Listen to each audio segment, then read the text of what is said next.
Day 18, and it's 1 week till Christmas, everybody. Hope you guys are all doing well. Hope your plans are coming together. Maybe you've got some food starting to cook. You've hopefully got some people coming to visit or some friends you can spend time with. We're getting ready to go back to our kids in a few days. We're finishing up our time here. It's been a great trip and very different than normal. Normally when we're out here, we're kind of like, well, we've got 25 days and we've got students coming, so we got to get a bathroom done, or we have to get bedrooms ready. This time we know that we're going to be out here full time. We know we're going to shoot lots of videos down the road. So it's been more long-term things like, how are we going to mitigate the damage to the stable roof, and how are we going to make sure we don't get mold while we're gone, or keep the water damage out while the roofers are finishing. Speaking of the roofers, doesn't that look fantastic? That roof is looking so good. So we're getting down to the last few weeks for them. Now there has been a toll. For example, our driveway, all these big trucks coming in and out, we've developed some pretty significant ruts that we're gonna have to work on. We're gonna have to probably get some more gravel and level this out. And there's been other damage too. So we'll have to get that all sorted before we send the final payment in.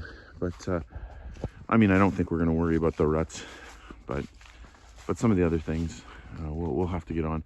That's just part of a project this big, I think.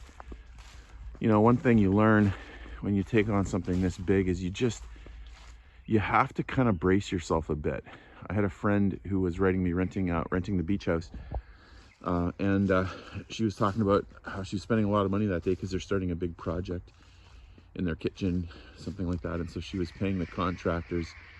And then she said, I can't imagine you guys with the Château. And it's really true. Like, if you're cautious financially like I am, it's challenging because you know you're gonna have to spend money. Now, money's gonna come in for us. We have the study abroad, so that takes care of some of the expenses. And so we understand that, you know, there's money in and there's money out, and sometimes you just have to bite the bullet. But if you're new to it, it's challenging. Here we go, day 18. Let's get some stuff done. We're looking forward to seeing these guys go back up. Somebody was asking, and yeah, in fact, those are going to go back up on the front. At least that's the plan. We'll see how it shakes out in real. I think it's going to be challenging for them to make it look good, but hopefully they'll be able to. The vinegar test, I'm afraid, has not worked. Test number 1 was upstairs here in our bedroom. I did the 1, 2, 3, 4 bottom windows in this window and that window.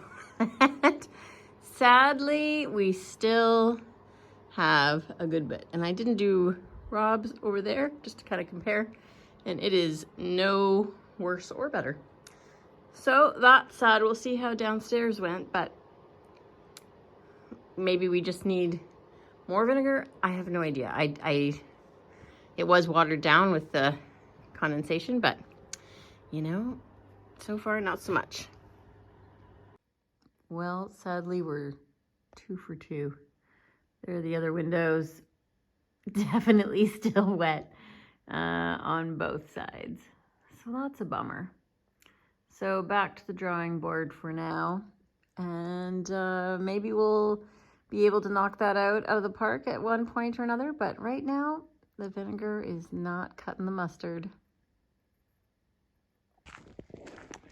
For all of you celebrating the holidays, the Christmas holidays, that is mistletoe.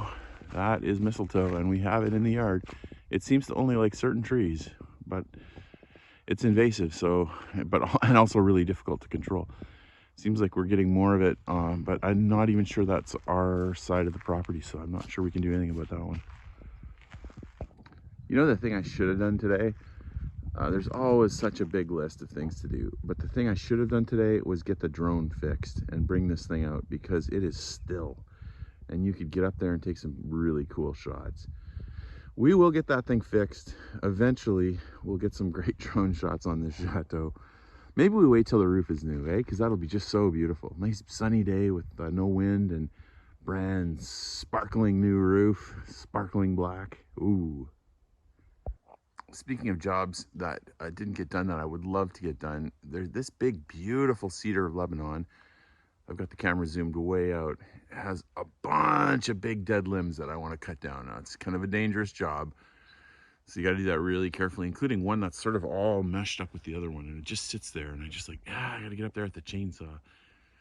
But it's one of those things, you only have so much time. Another reason why it's going to be great to be out here full time. This big, beautiful tree deserves attention. Look at it. Woofda. Big, massive, massive tree. Again, I'm zoomed way out with the camera, but that's a huge, huge tree. Put myself up. Now notice also there at one point was lights, and I don't know. I'm guessing the lights hit the chateau, but it's also possible that they shot up the tree. That would be super cool too. It'll be fun to get lights on the back because this thing, of course, is such a beauty. I guess you're just only helping people that drive around the back, but it would be a nice view for folks. I've been meaning to step up here and take a look at what's in the bin. Quite a bit of space in the bin. I think this is going to be our last bin. Always tempting to go in there and take some of this stuff out. It's got some good pieces of slate in there, and look at all that good wood too. You know, it's tempting to pull it out and just create a nice little repository of wood so you don't have to pay for it later. We'll see. Maybe do that yet.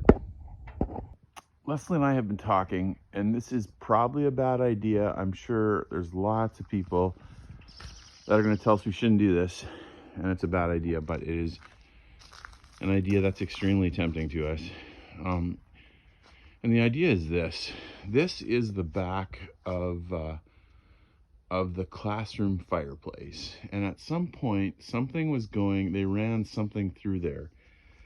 Kind of looks like a radiator, and I don't know exactly how that worked or what was going on there, but it is extremely tempting for us to put a wood burning fire insert into that fireplace, which would fit nicely. And then since the chimney's way too complicated and potentially dangerous, we'd love to use the chimney, but it seems that we can't. And so we're wondering about running a short, maybe even removable chimney on the back corner here. Just a pipe goes up maybe 15, 20 feet. It doesn't look great, but nobody sees this angle on the chateau, so it's not a huge deal if it doesn't look great. Now, from what I can read, there's danger. Obviously you need enough updraft, so that's one issue. It has to be tall enough. Normally you want your chimney taller than the house, so that the smoke and the creosote and all that blows away. You know, we're wondering if this would stain the stone. Obviously that's not something we want. Maybe it would, maybe it wouldn't. We wouldn't be running this fireplace all the time. It would be mostly probably when there's class in session and we want to warm up the room for students. Again, we're going to heat pumps eventually. We're going to do heat pumps eventually, but in the short term, we are wondering about a little wood burning fireplace that runs outside. I don't know. Anybody ever done it? I've been scanning the internet to try to figure it out, and I've not seen lots of options. Look at that, still a rose. Wow, almost Christmas. We could even use some of our kind of antique fireplace chimney toppers. That'd be fun. Heavy though. Now, we've rarely gone into this room. We haven't done much to it, but on the main floor, right next to the morning room, we have kind of a hangover from when this place was the park. Unless we have put a new light and a mirror. It's an interesting room. It's tall, but it's not as tall. There's a false ceiling, and there's actually 2 toilets. Now we just use this one. We don't generally go over here. This is, I think we just have paint storage, and actually this has been cleaned up a bit. Relatively empty. We could use this room, but it's just kind of small and a bit oppressive. We haven't changed the toilet, you'll notice. So we do use this one, and it's one of those things where the one thing I've never changed the light. The light bulb's been burned out for 3 years, so it's kind of funny. You're in here and you're like, oh, it's pretty dark. So let's fix up that one today. Get the ladder out, change it. So we're coming around our roundabout and coming into Grifferaie, our little town, and we noticed something. We've seen this on several small towns in the area. See if you notice it, and then maybe Leslie will tell us about it. K-Zone Artisanal. Here we go. Here we go. The town sign. Notice something funny? So a bunch of these little towns all through our area all have their town signs flipped upside down. We wondered about that. We'd seen it a lot lately. And then I read it online that apparently the farmers are doing a protest on different costs and stuff that they're incurring with different government taxes and all that kind of stuff. So I think it's quite a nice way to protest in some ways. But yeah, kind of interesting way of doing it. He was just talking about how great it is to have one city that we're always going to. You find like little ways around things. This is a really cool museum, which we still haven't gone in. We should. And we found a little sneaky path through here to where we park. Much quicker. I don't know if these are oranges or what. It looks like there's a bird eating one of them. Persimmons, Leslie says. I don't know that you can see them. They're orange, very orange. So it's Sunday for us today, and in just a second you'll see us going to Angers to enjoy a lovely church service. Boy, it was full today.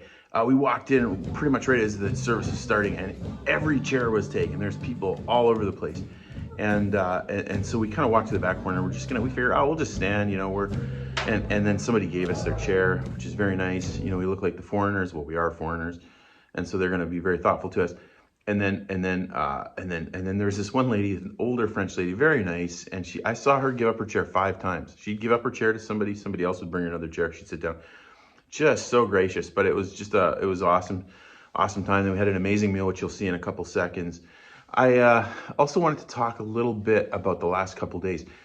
Noticed somebody commented on one of the videos from the last couple days, said, hey, it looks like you guys are both a little down. And it was a very nice comment, you know, take heart kind of thing. And they said it's, you know, makes sense with all the things that are going on. Yeah, we had a really interesting last couple days. And I kind of debated whether to talk about it or not. I was sort of coming to the end of my time teaching at Multnomah. And so obviously all the feels are there. I think I'm going to do a video Requiem for Multnomah down the road that is going to show just some of the great memories I had doing stuff over the last 20 years. And so you're feeling that, and it's kind of a weird situation because since a bunch of us programs are discontinued and guys are laid off, then they can't say anything, and so nobody can really say goodbye formally.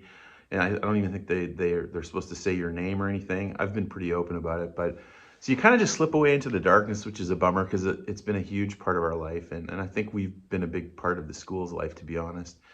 And so I was finishing up grading. It was the last day for exams. And I ended up catching a couple guys cheating, and a bunch of guys. And I have a ton of students this year, and they're great students, and I love them, and I think they love me, but they just made a choice, you know, and it was pretty obviously cheating. And so I had to fail them. I had to fail a bunch of guys, and it hurts. I don't want to do that, and so I felt bad about it, but it was the right thing. And I know it's the right thing. A person has to, if you do something wrong, it's way better to get caught so you don't get stuck in these patterns. And so it's the best thing for them, I know that. But the last couple days I've been reading email after email from heartbroken students who are maybe losing scholarships, or they're going to get kicked off their team, some of them, you know, full ride, and because this really hurts them. And part of me is like, guys, you should have thought of that before you cheated. Like, it's not, you know, I care about you, I want your best, but I'm not gonna fudge the rules because this is tough. You need to make the good decisions. And so that is the right thing. It's the right thing for them. And I'm a parent, so I know that, but it's heartbreaking for a teacher. And so that's been really tough. Again, we have lots of good students. I've hardly had any cheating in 20 years. It's been amazing. It's really kind of a bummer of timing. But the one time in 20 years I have, it's on my last day. So I was a bummer. We have had some good news too. I got just the loveliest. We had the loveliest email from a friend. I won't say their name clearly, but new friends, and basically are interested in making a scholarship for one of our students, for a student who couldn't normally come to the program, like that would really love to come to a program but just can't afford it. And so they're saying, we'd like to create a scholarship for this person to come for free. And what a kindness, what a joyful email to receive. So I'm really excited about that down the year. We're going to be able to accept some kid who would love to come, and will have a life-changing couple months with us, I think, but couldn't do it on their own. Keeping this program accessible is huge to me. Every time we talk about how much we're going to charge and funds, you know, everybody looks at me and they're kind of like, can nobody let Rob set the prices? Because I know what it was like to grow up as a kid who couldn't afford to go to things. That was us growing up. I had great parents, wonderful people, people of integrity, but they did not make a lot of money. And so sometimes there'd be stuff that, you know, kids would be doing stuff and we'd be like, not us. And I don't want to run a program for rich kids. You know, I want our program to be open to everybody. So what a beautiful, it's been kind of an emotional roller coaster the past couple days. But, you know, God's in it. We're feeling good. And I just wanted to give you, in case you were wondering, that's what's going on. Okay, enjoy this lovely meal in Angers. Again, what a beautiful gift. Someone sponsoring us to go for these meals. Isn't that nice? My goodness.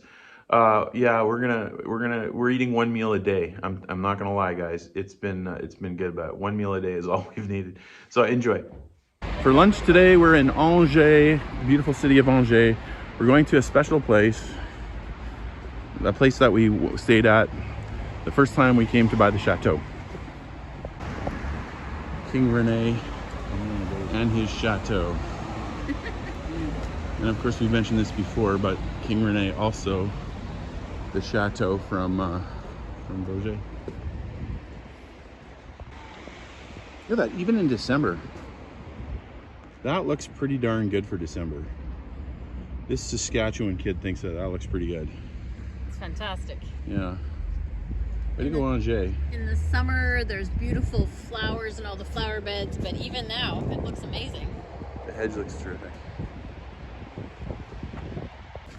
Always lots of good exercise in Europe. Walking along the city walls, the original city walls. So the first time we came to buy the Château, we stayed in an Airbnb right there, right next to the beautiful cathedral.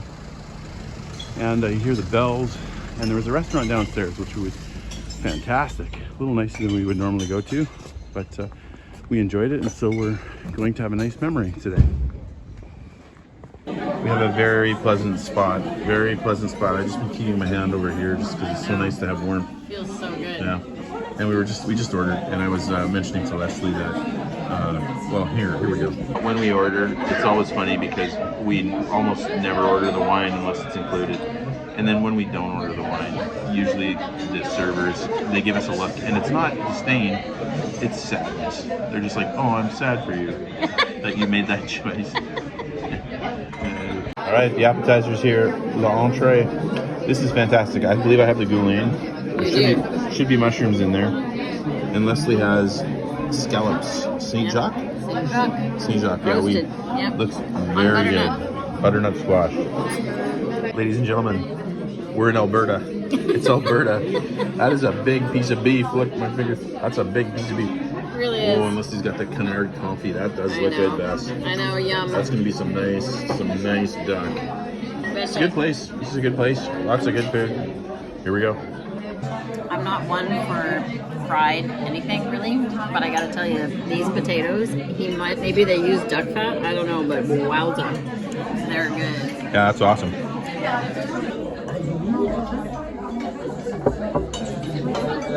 Desserts look good too. What do you think?